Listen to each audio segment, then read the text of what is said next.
Bonjour à tous, je suis Adrien Alvarez et je suis professeur de français à l'école ISMAC qui est située à Paris. Et aujourd'hui, je voudrais faire une petite vidéo pour vous expliquer les bases de l'utilisation des pronoms compléments directs et pronoms compléments indirects en français. Alors, dit comme ça a l'air un peu compliqué, mais je vais tout expliquer. Donc, en français, on utilise des pronoms compléments pour ne pas répéter deux fois le même objet. D'accord? C'est un peu particulier en français dans d'autres langues, mais parfois c'est difficile parce que dans certaines langues ça n'existe pas, comme par exemple en chinois, en coréen ou en japonais, où on n'a pas besoin de répéter encore une fois le même objet dans la phrase.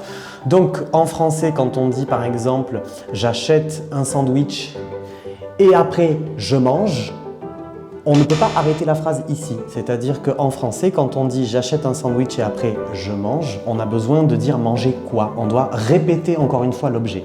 Et évidemment, on ne peut pas répéter deux fois le sandwich. Donc on ne peut pas dire « j'achète un sandwich et je mange le sandwich ». Donc on va utiliser un pronom. Alors vous avez un pronom complément direct et un pronom complément indirect. Le pronom complément direct, c'est quand après le verbe, il y a tout de suite l'objet, c'est-à-dire par exemple « manger », le sandwich.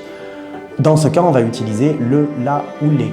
Le pour masculin, la féminin, les pour le pluriel ou alors L apostrophe avec après un objet qui commence par une voyelle.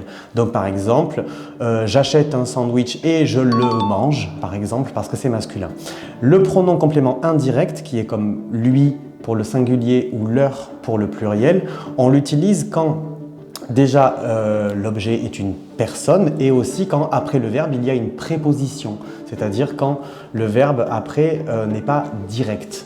Donc, du coup, quand je dis par exemple manger un sandwich, là c'est direct, mais quand je dis par exemple téléphoner à une personne, à est après avec un objet indirect. Donc par exemple, je mange le sandwich, je le mange, je parle à quelqu'un, je lui parle ou alors je leur parle si ce sont plusieurs personnes.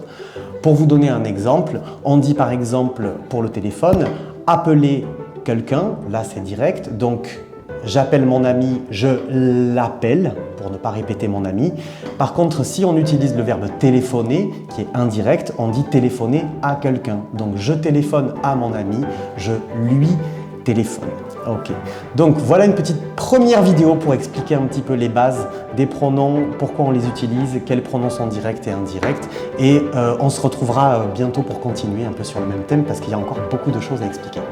À bientôt!